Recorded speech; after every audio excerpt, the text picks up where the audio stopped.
Buenos días, hermanos. Hoy día tenemos un nuevo estudio bíblico de Ezequiel y hoy día vamos a revisar el capítulo 24. Así que les invito a que lo lean. Si aún no lo han leído, pueden ponerle pausa al video y leerlo. ¿Mm? Oremos. Señor, en este nuevo día que tú nos das, gracias te damos por tu misericordia, porque nos has traído hasta acá. Señor, te encomendamos la lectura, el estudio de tu palabra en esta mañana. En el nombre de Jesús. Amén.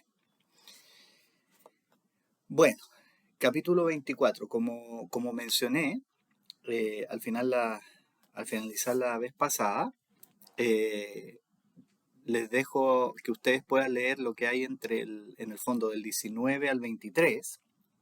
Y este capítulo 24 marca un hito dentro del libro de Ezequiel, porque acá hay otra fecha importante. ¿Se acuerdan que vimos que Ezequiel era bueno para las fechas? ¿Ya?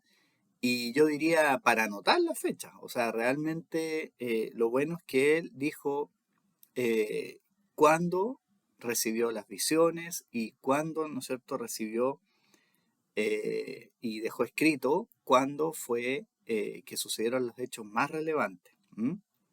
Y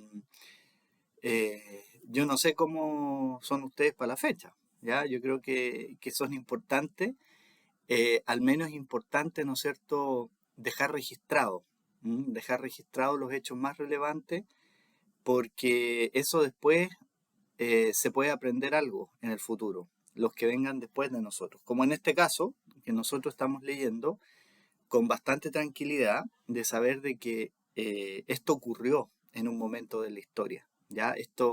El libro de Ezequiel no es fantasía, eh, nos ayuda a, ¿no es cierto?, a confiar en la palabra de Dios, porque Dios le adelantaba lo que iba a pasar y después efectivamente pasó, ¿ya? Entonces, ¿se acuerdan de la primera fecha? Cuando parte el libro, eh, y dijimos 31 de julio del año 593 antes de Cristo. ¿Ya? Así de preciso es él, porque él dice el día. ¿Mm? Hay otros textos que dicen el año que murió el rey. Bueno, eso igual es importante porque tenemos el año al menos, ¿cierto? Pero acá es tan preciso como el día. Ese día, en el 593 antes de Cristo, 31 de julio, él recibió la primera revelación de Dios. ¿Se acuerdan? Que estaba al lado de un río y vio esta visión y Dios le encomienda que vaya y va a tener que hablar a este pueblo rebelde, ¿cierto? Que eran estos exiliados de Israel en Mesopotamia. Y ahora, si vamos ahí al versículo 1 del capítulo 24, ¿qué dice? En el año noveno, en el mes décimo, a 10 días del mes. ¿Ya? Recuerden que eso del año siempre se refiere normalmente a cuando iniciaba, ¿no es cierto?, algún rey, está en referencia a eso. Y, y se puede calcular, se puede saber exactamente cuándo fue esto, y fue el 15 de enero, dicho en nuestro calendario, 15 de enero del 588 antes de Cristo. O sea, habían pasado ¿cuánto? Saquen las cuentas. 4 años y medio desde la primera visión. ¿Ya? 4 años y medio, que había sido en julio del 593 antes de Cristo, y ahora estamos en enero, 15 de enero del 588 antes de Cristo. Acuérdense, cuando estamos antes de Cristo, los años avanzan al revés, ¿cierto? Se van acercando al cero. Por lo tanto, el 588 es más cercano en el tiempo a nosotros. Y, o sea, es después que el 593. Así que han pasado como 4 años y medio y va a recibir, él deja esto marcado ahí, ¿cierto? Hijo de hombre, escribe la fecha de este día, ¿ya? Dios le dice ahí, ¿ya? ¿Y qué es lo que pasó este día? Dios le dice, el rey de Babilonia puso sitio a Jerusalén. El rey de Babilonia puso sitio a Jerusalén. ¿Se acuerdan que ya la había atacado, ya había sacado exiliados en más de una oportunidad? Ezequiel llevaba varios años exiliado, había sido tomado prisionero y vivía, ¿no es cierto?, ahí en Mesopotamia, actual Irak. Tienen que haber tenido una vida bien precaria, de sobrevivencia más que nada, donde, claro, tenían que trabajar obligados, deben haber tenido acceso a comida, su casita, algo muy sencillo, pero ellos seguramente tenían que trabajar gratis para los babilonios. Y, y claro, ¿se acuerdan? Reyes de Israel que habían sido puestos ahí se rebelan y ya Nabucodonosor como emperador se, se cansa y va y sitia Jerusalén, ¿ya? Y después de varios meses de sitio la va a destruir. ¿M? Y eso es un hecho histórico. Así que Dios le dice, ¿qué le dice? No tenía cómo saber, ¿cierto? No había radio, televisión, ni tampoco el rey de Babilonia le andaba contando a ellos qué iba a hacer, ¿ya? No tenía cómo enterarse y Dios le dice, hoy día Nabucodonosor puso sitio a Jerusalén, ¿ya? Eh, Así que la primera fecha que vimos, 4 años y medio antes, significaba el inicio del ministerio de Ezequiel como profeta, ¿ya? Es su llamado. Y ahora esta fecha también es importante porque vamos a ver que él había estado todos esos 4 años y medio dando solo los mensajes que Dios le daba a hablar y todos eran de juicio, si se recuerdan los estudios anteriores, de mostrar el pecado, incluso llamar al arrepentimiento, ¿ya? Y que viene el juicio y que no hay vuelta atrás para Jerusalén. Y ahora llega el hecho concreto de que Jerusalén va a ser destruida, ¿ya?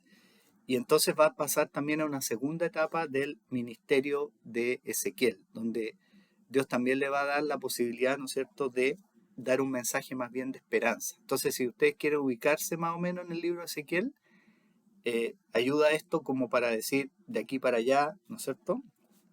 Bueno, así que le da un mensaje, ¿cierto? Se recuerdan que Ezequiel vimos que más de una vez lo que él hace es, ¿no es cierto?, hacer como teatro. ¿M? Eran bastante teatrales los mensajes que tenía que entregar. ¿Ya? ¿Y qué es lo que le dice Dios que haga? A ver, ahí del versículo 3 hasta ¿ya? Entonces él tenía que dar el mensaje, pero con esta animación, digamos, multimedia. ¿Qué tenía que hacer? Tenía que agarrar una olla, ¿no es cierto? Échale agua, dice, échale piezas de carne, ¿no es cierto? Ponte a preparar una comida, ¿no es cierto? Huesos, ¿ya? Prepara el fuego, que hierva bien el agua, ¿ya? Y cuando y obviamente ese proceso fueron invitados ahí los vecinos, ¿m? Los líderes. ¿M? Y yo creo que a esas alturas ya, ¿no es cierto? Ezequiel era conocido, ¿ya? Entonces, ahora, ¿qué nos va a hacer Ezequiel? Y se pone a hacer una comida ahí, ¿ya? Eh, Cuando uno hace una comida, ¿qué se supone que es? ¿Mm? Uno normalmente hace una comida para celebrar, siempre tiene un buen, ¿no es cierto?, un buen sentido, sobre todo cuando uno invita a gente, quiere comer junto con otros, alrededor de la comida, ¿no es cierto?, se conversa, se da gracias, se disfruta, ¿cierto? Y ¿será eso lo que está haciendo? ¿Ya? Si tiene la oportunidad, después lea el capítulo 22, ya que no lo leímos esta vez, pero donde vuelve a repasar todos los pecados que se practicaban en Jerusalén. ¿Mm? Y fíjense lo que dice acá después ya, el versículo hace una referencia a Jerusalén, ¿ya? En el versículo 6, ¿cierto? Que dice, ¡ay, ciudad de sangres! O sea, una ciudad donde se mataba gente, donde había asesinato, ¿ya? Donde se derramaba gente, dice. ¿Mm? Y, y claro, ese es un pecado que sobresalía por encima de todos los demás. ¿Mm? Eh, pero entonces, ¿qué tiene que ver esta comida? ¿Qué va a pasar con la comida? Porque Dios le dice, habla de todo esto de Jerusalén, asesinato, ¿no es cierto?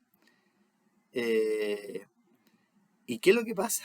Que tiene como que avivar el fuego y termina quemando todo. ¿Mm?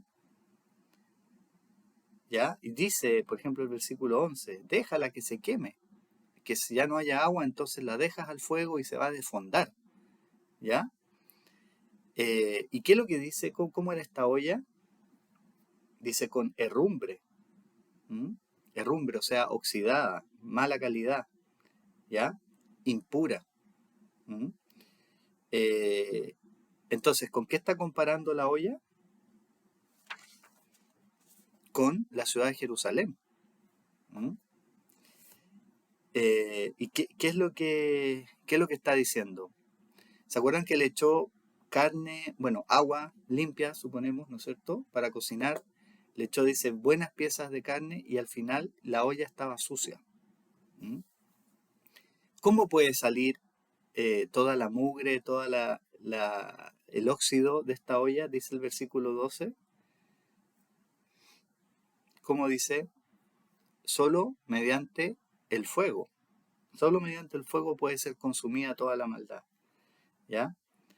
Eh, Así que lo que está diciendo Dios es que, confirmando una vez más, que esa olla de la representación es la ciudad de Jerusalén. ¿Mm? Y va a ser consumida con todo lo que hay adentro por el fuego. ¿Mm? Eh, no solo se va a perder la carne, ¿Mm? el agua, todo lo que hay en el interior, sino que también se va a terminar fundiendo la olla. ¿Mm? Eh, Así que tiene que haber sido medio espectacular esta visión, porque el fuego, eh, no sé qué tan riesgoso era, ¿cierto? ¿Qué tan riesgoso habrá sido ahí tener, cómo era esa choza donde vivían, prender un fuego así, el lugar de la cocina, pero un fuego como que se puede descontrolar? Y, pero les quedaba súper clara la imagen, ¿cierto? Una vez más, que no era, o sea, las palabras que le había estado diciendo, si no lo creían, bueno, ahí lo tenían de forma medio espectacular, ¿cierto? Con una olla quemándose. ¿M?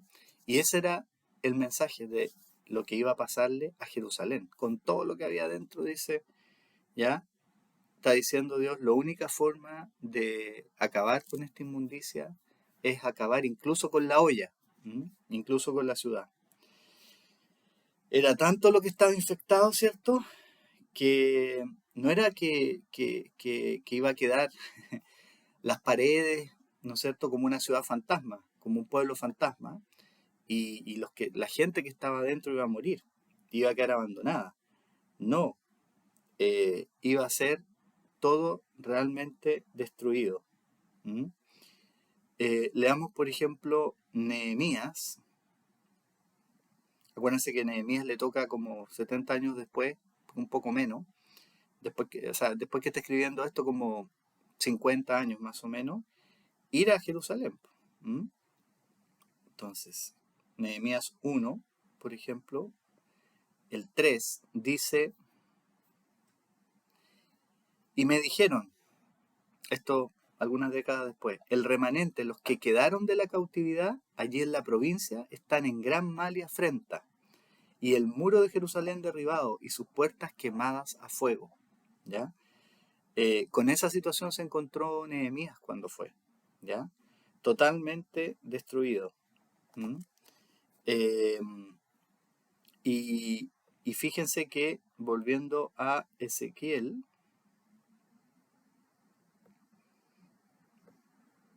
por ejemplo, estamos en Ezequiel 24, ¿cierto? Por ejemplo, el 8. ¿Mm? ¿Quién es el sujeto ahí de la frase? ¿Mm? En el 8, después en el 11, ¿Mm? En el 13. ¿Quién es el que dice que está actuando? Es Dios mismo, ¿ya? Acá hay una acción de Dios intencionada. Eh, Así que si los exiliados tenían alguna esperanza de que esto no pasara, ya con esto, ¿no es cierto? Eh, Querían poner en alguien la esperanza, tenía que ser en Dios, ¿ya? No en ninguna otra cosa, porque la verdad es que esto iba a suceder y Dios mismo estaba detrás, ya lo habíamos visto antes esto, ¿eh?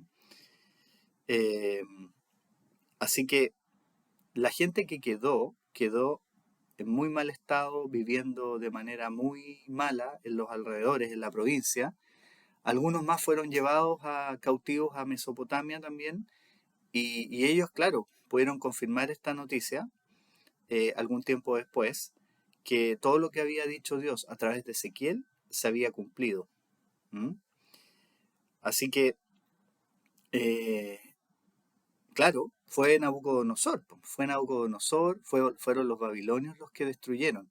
Pero aquí la idea que da es que es Dios actuando detrás de esto. ¿Mm?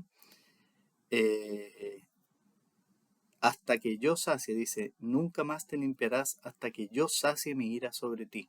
¿Mm? Así que eh, es algo que es bueno recordar también, ¿ah? Que el Señor, en su propósito para su pueblo, eh, lo hemos visto en el pueblo de Israel, cuando se alejó y también para que ellos pudieran volver, ¿ah? 70 años después de, si uno calcula, ¿se acuerdan? Después de la primera salida grande exiliado, con un siguiente rey, que ya era otro imperio, eran los persas. Él usó también a ese rey, a Ciro, para darles permiso para volver, ¿ya? Eh, Así como usó a Nabucodonosor para castigar, para limpiar todo este óxido, ¿m? También años después usó a otro, Ciro, para que el pueblo pudiera volver, y entre ellos Nehemías, ¿no es cierto? Esdras y Nehemías. Así que nuevamente queda pero clarito aquí el mensaje. eh, y sigamos leyendo. El capítulo 24 tiene como dos partes. Tiene esa primera parte del ejemplo de la olla hirviente, ¿no es cierto?, que representa la ciudad de Jerusalén, que va a ser quemada. Y luego, desde el 15 en adelante, viene otra parte. ¿Mm? Nos dice aquí si fue el mismo día, ¿cierto? O poco tiempo después. ¿Mm? Eh, pero si es que no fue el mismo día, pasó poco después, ¿no es cierto? Y esto es bien terrible. ¿Mm? Dios le habló, dice en el 15 a Ezequiel, ¿y qué le dijo? ¿Qué le dijo? Te quito de golpe, o sea, va a morir, ¿ya? El deleite de tus ojos. ¿A quién se estaba refiriendo? A su esposa. ¿Mm? Aquí nos enteramos, ¿no es cierto?, que él estaba casado y lo más probable, ¿no es cierto?, desde el punto de vista de la cultura de Israel, él siendo sacerdote, era que así fuera, que hubiera estado casado y que hubieran ido al exilio juntos. ¿Se recuerdan? Él llegó de 25 años allá, está en su cumpleaños número 30, cuando recibe la primera visión, y aquí ya tiene casi 35, 34, algo así, y su esposa tiene que haber sido menor, ya probablemente ni 30 tenía. Y Dios le dice que se va a morir de repente. ¿Mm?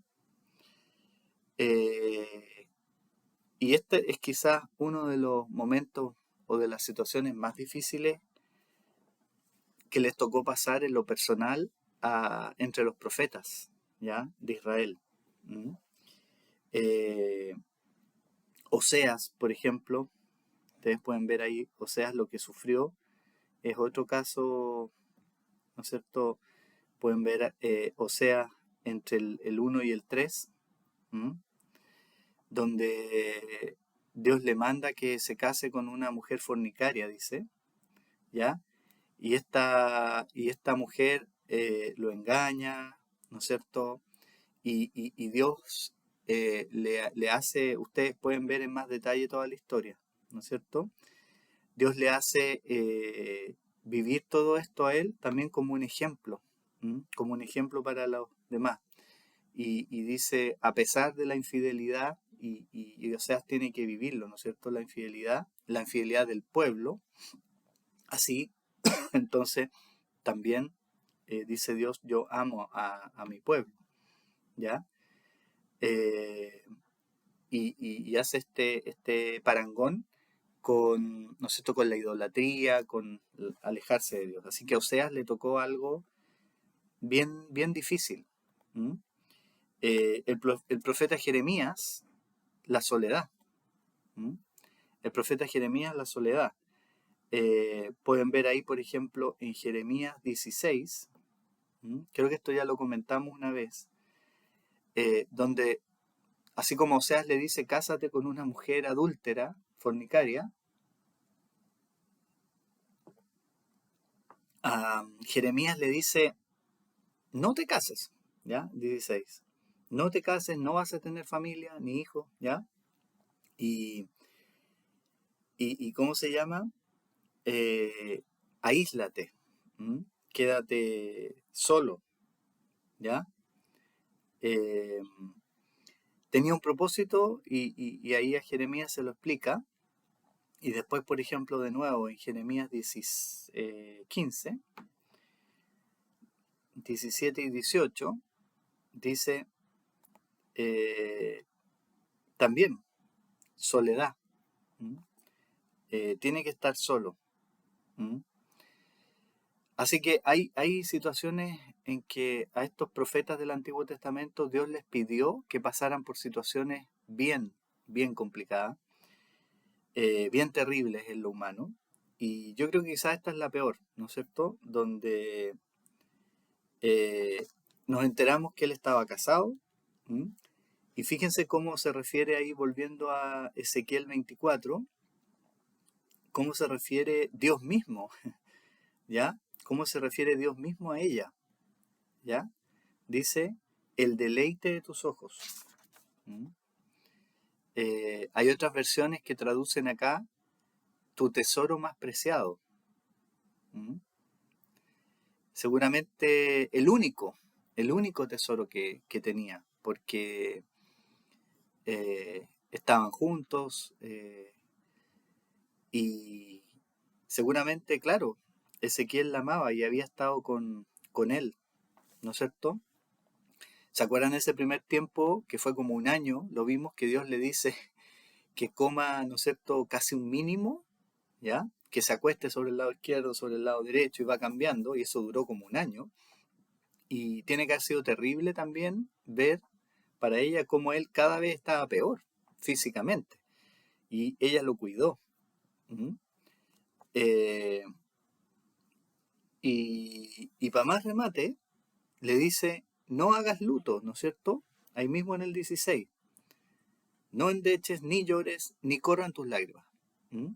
Reprime el suspirar, no hagas luto, ¿ya? Pon zapatos, ata tu turbante sobre ti, pon zapatos en tus pies. No te cubras con rebozo, ni comas pan de enlutados, ¿ya?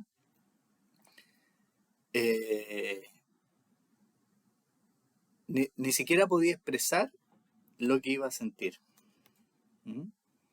El sufrimiento, no podemos imaginar el sufrimiento de Ezequiel cuando muere este deleite, ¿no es cierto?, de sus ojos, y Dios le dice, ya, y ni siquiera vas a poder hacer luto. ¿Mm? Tiene que haber venido mucho dolor, ¿no es cierto?, de repente, que esto ocurriera además de repente, ¿ya? como está escrito aquí, ¿no es cierto?, sugiere que esto fue, ¡pum!, repentino, no es que ella estaba enferma, ¿ya? Y, y dice que, o sea, a lo más uno podría entender que esto lo supo Ezequiel, Dios se lo habló el día antes o en la noche antes, ¿cierto? Porque después dice el 18, hablé al pueblo por la mañana, o sea, es como que da la idea que quizás lo supo el día anterior, ¿ya? Y en la tarde murió su mujer. ¿Mm? Así que es algo realmente fuerte, ¿no es cierto? Terrible. Y, y para más remate no podía exhibir nada. ¿Mm? No podía decir nada, tenía que hacer como que todo seguía igual, todo seguía normal, ¿ya? Y bueno, dice súper breve, ¿no es cierto? Hablé al pueblo por la mañana y en la tarde murió mi mujer. Y a la mañana siguiente hice como me fue mandado. ¿Mm? Yo creo que es difícil para nosotros, quizás si alguien ha perdido un ser querido de forma repentina o solo los que han perdido un ser querido, quizás está la situación donde pasa un tiempo, ¿cierto? Pasa un tiempo, uno se puede ir haciendo la idea, un proceso, hay procesos de enfermedad más lentos, más largos, y eso en sí es doloroso, ¿ya? Pero imagínense que pase de repente, como en nuestros tiempos sería quizá un accidente, ¿cierto? Un accidente automovilístico o también un ataque al corazón, algo así repentino. ¿Mm? Y, y llega la gente a saludarlo, ¿cierto? Dice, me dijo el pueblo, el 19. Seguramente fueron, ¿qué pasó? Eh, Querían consolarlo, querían estar con él. ¿Mm? ¿Y cómo se lo encuentran? ¿Cómo se lo encuentran? Vestido normal, ¿no es cierto? Sin ninguna ropa especial, ni ceniza, ya, ni llorando, nada, seguramente ordenando la casa, ¿no es cierto? Y ya lo conocían Ezequiel, ¿cierto? Así que, ¿qué es lo que le dicen en el 19? ¿Qué es lo que le dicen? Bueno, ¿nos vas a enseñar qué significa esto que estás haciendo? Porque claramente no era normal, pero además ya lo conocían, ya sabían que la manera de expresar, eh, entonces dicen, no, esto no te conocemos, esto no es que tú no sientas nada, lo que estás haciendo tiene que significar algo para nosotros, ¿ya? Así que dinos, ¿m? Dinos, el 19, ¿qué significa para nosotros estas cosas que haces? ¿Mm? O sea, ya ¿se acuerdan? La última vez ha sido la olla hirviente que recién la vimos y cuántas otras veces. No, esto debe significar algo, ¿ya? Nadie se comporta de esta manera y a él lo conocían, entonces sabían que no estaba loco, ¿no es cierto? Que sí tenía sentimientos, seguramente sabían cuánto quería a su esposa, ¿ya? Y, y entonces Ezequiel les habla, po. Como ellos le dicen, bueno, ¿qué significa? Bueno, yo les voy a hablar. ¿Mm? Fíjense lo que dice el 21. Yo he aquí, yo profano mi santuario, la gloria de vuestro poderío, el deseo de vuestros ojos y el deleite de vuestra alma. ¿Mm? Y vuestros hijos y vuestras hijas que dejasteis caerán a espada. ¿Mm? ¿Qué significa? ¿Cuál era así como el deleite de los ojos de Ezequiel era su esposa, el deleite de ese pueblo, ¿cuál era? Jerusalén. Una vez más Dios les dice, bueno, va a ser destruida, yo se los voy a quitar. ¿Mm? Y en especial el templo, ¿cierto? En especial el templo, pero también sus hijos, sus hijas que se quedaron allá todavía. ¿Mm? Y entonces, ustedes creían, todavía lo hemos visto, se imaginaban los israelitas que el templo, Jerusalén, nunca iba a ser destruido, ¿ya? Y de repente se iban a encontrar con que esta ciudad y el templo ya no estaban. Igual como Ezequiel se había encontrado de la noche a la mañana con que su esposa ya no estaba. ¿Mm? Era el ejemplo final, ¿no es cierto?, la última oportunidad para arrepentirse, para reconocer a Dios. ¿Mm? Eh, Imagínense si esto no le hace reaccionar, ¿qué queda? Y sabemos que muchos seguramente no reaccionaron. ¿Mm? Pero si esto no lleva al arrepentimiento, esta situación, y lo que quiere Dios, según vimos la vez pasada, ¿no es cierto?, es arrepentimiento, aunque sea último momento, pero todavía queda tiempo, no es demasiado tarde, ¿ya? Y así que ese es el llamado. ¿Mm? Eh, en la Biblia no encontramos nosotros que en ninguna parte, ¿no es cierto?, que Dios nos asegure, si seguimos su camino, que no vamos a sufrir. ¿Mm? El mundo es hostil, y muchos profetas eh, y siervos de Dios, ¿m?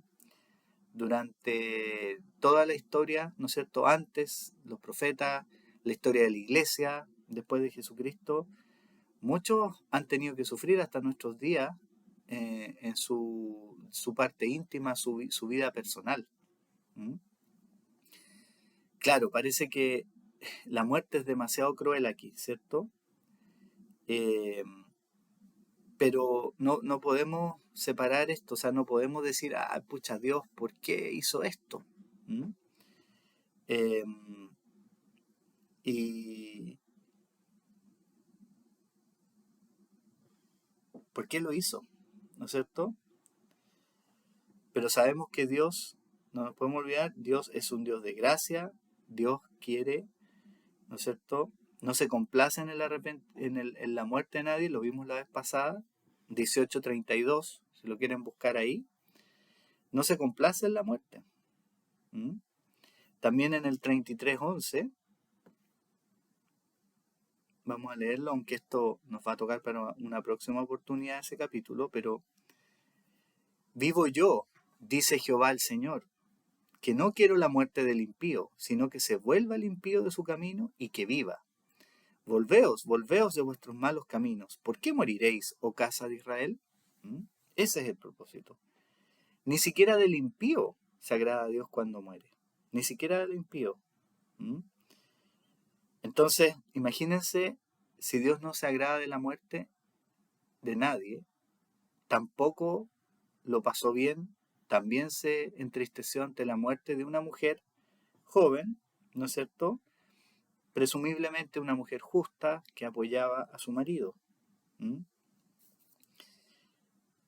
Eh, ¿Cuál era el propósito de Dios con todo esto entonces? ¿Mm?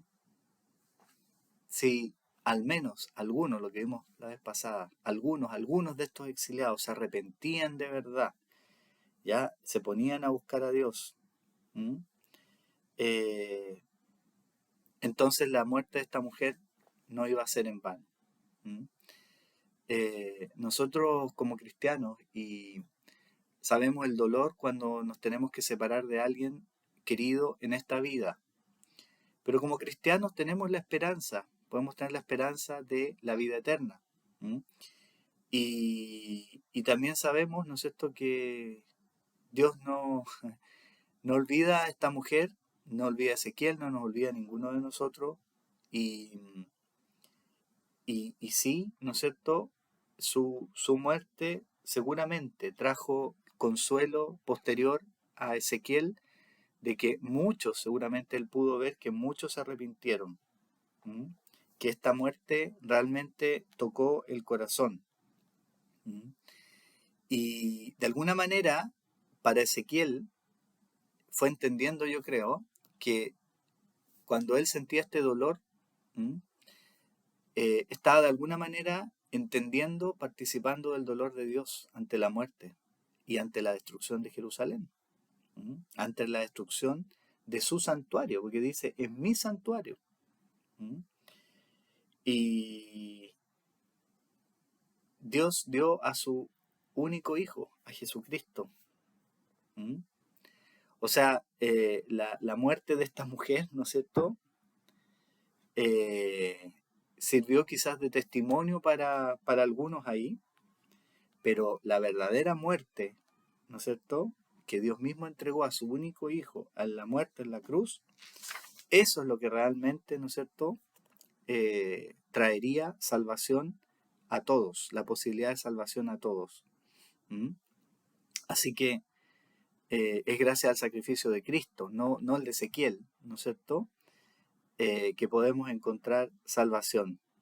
Pero de alguna manera Ezequiel tuvo el consuelo, podemos decir, tuvo el entendimiento, yo creo, de participar, de entender el dolor de Dios ante la muerte.